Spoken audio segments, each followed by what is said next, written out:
তো বৃহস্পতিবার রাত ৯টা ৪০-এ গাজীপুর থেকে এনা বাসে শ্রীমঙ্গলে যাওয়ার টিকিট কেটে ফেলি। বাস ৯টা ৪০-এ থাকলেও মহাশয় আসে ১২টা ৪০-এ।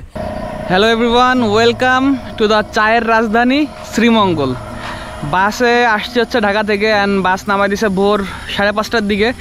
আর আমরা এখন রওনা দিছি বিভিন্ন স্পট ভিজিট করার জন্য। আর আমার সাথে পুরো ব্লগের সঙ্গী হিসেবে থাকবে মামা। আসেন, আপনার নাম কি? আবুল কালাম মামা। তো এই যে পিছনে হচ্ছে গিয়ে মামার যন্ত্র যানবাহন, এতে করে পুরো শ্রীমঙ্গল ঘুরবো। আমি ঘুরবো না, মামা ঘোরায় দেখাবে। আর মামা যা যা দেখাবে সব আজকে দেখাবো। তো মামা কোন জায়গাতে শুরু করবো? লাওয়াঝাড়াতে মাধবপুর লেক নুরজান টিসুট, এরপরে এই গোলপাড়, হরিণচড়া গোলপাড়। আচ্ছা, তো এই যে আমরা একা না, অনেক অনেক দর্শনার্থী, কারণ আজকে হচ্ছে শুক্রবার। তো এই যে পিছনে যেখানে যত জায়গায় যাই না কেন, সব জায়গায় রাস্তার পাশ দিয়ে চা বাগান আর চা বাগান। তো চা বাগানের শেষ নাই। তো দেরি না করি বের হয়ে যাব। আর আজকে যেহেতু ব্যাক করা লাগবে, সুতরাং অনেক রাশ, যত তাড়াতাড়ি সব স্পট কভার করে ফেলি। মামা তাড়ি চলেন বেরিয়ে পড়ি।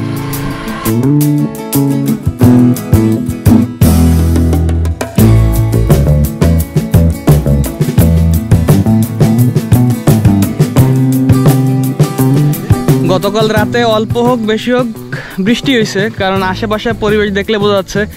আর প্রত্যেকটা গাছের মাথায় মাথায় পানি জমা। আর যখন সকালে সূর্যটা উঠছে, ওই প্রত্যেকটা পানির উপরে এত সুন্দর একটা ঝলকানি দেখা যাচ্ছে, বলার মতো না। সূর্য উঠছে, ওয়েদারটাও সুন্দর, কোনো এক্সট্রা গরম নাই। অ্যান্ড শুরু করছি নূরজাহান টি এস্টেট। তো খারাপ না, ভালোই, যেহেতু চায়ের রাজধানী। তো টি এস্টেট দিয়ে শুরু করলাম, বাদ বাকি পরে দেখা যাক মামা কই নিয়ে যায়। এটা অনেক বিশাল বড়, চারিপাশে যদি ঘুরায় দেখাই অনেক বড়। আর এই যে প্রত্যেকটা গাছের মাথায় মাথায় এই যে ছোট ছোট কুড়ি, এই পাতাগুলো দিয়েই মেইনলি প্রসেস করে চা বানায় পরবর্তীতে। তো অনেক গাছ, অনেক পাহাড় করার অনেক বড় জায়গা। তো এর চারিপাশে একটু ঘুরাই দেখাই। অ্যান্ড এইখান থেকে আর বেশি সময় পার করবো না, কারণ রাস্তার চারিপাশে সব জায়গায় চা বাগান।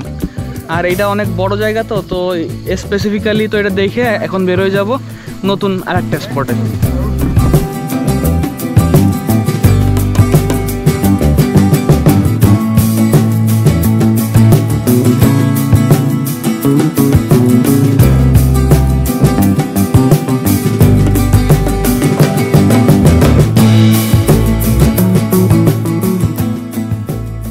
নূরজাহান টি এস্টেট তো আসলে সুন্দর ছিল, অনেক বড়, কিন্তু এইখান থেকে বের হওয়ার যে রাস্তা, ভেতরের নাড়ি ভুড়ি সব পাইপে যাচ্ছে।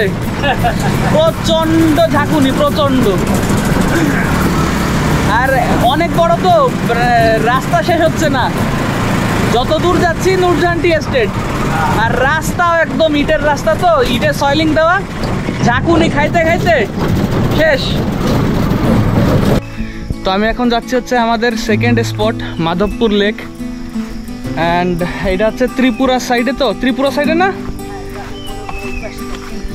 ত্রিপুরা এই সাইডে। তো এখানে একটা লেক আছে, অনেক সুন্দর। লেকে আবার ঢোকার সময় 30 টাকা দিয়ে ঢুকছি। অ্যান্ড খারাপ না, সুন্দর। চারিপাশে ওই যে অ্যাজ ইউজুয়াল চা বাগান, জাস্ট ডিফারেন্স হচ্ছে গিয়ে এখানে একটা লেক আছে। লেকটা নাকি অনেক সুন্দর, দেখে আসি। মাধবপুর লেকে ঢোকার সময় গেট দিয়ে ঢুকেই রাস্তার পাশে কিছু ছাতা পাওয়া যাবে, এক লাইন দিয়ে সব ছাতা। কারণ ভিতরে এত গরম যে এখানে ছাতাও ভাড়া পাওয়া যায়। ছাতা কত করে? 50 টাকা না? ছাতা 50 টাকা, এবং সব ভালো ভালো ছাতা, BMW-র। তো এইখানে আসলে বৃষ্টি হোক রোদ হোক, এক লাইন দিয়ে ছাতা আছে, 50 টাকা দিয়ে ছাতা ভাড়া পাওয়া যায়।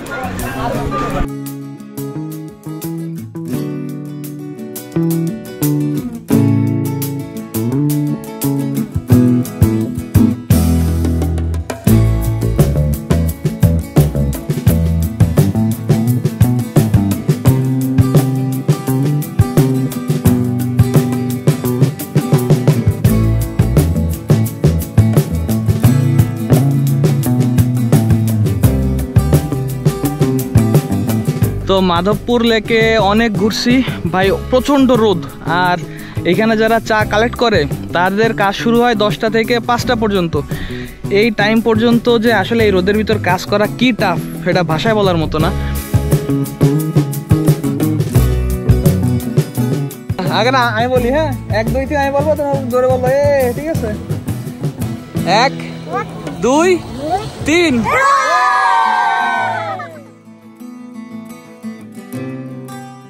এবার বেরিয়ে পড়ি গলফ মাঠের উদ্দেশ্যে, যেখানে আগে গলফ খেলা হলেও এখন এটা একটা লোকাল সিন্ডিকেটের আড্ডাখানা।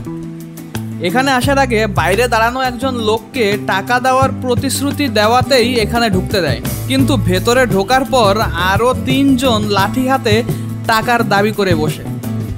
তাদের জন্য এখানে ঘুরতে না পারলেও বাজ পাখির চোখে আপনাদের দেখাবো এখানের সৌন্দর্য।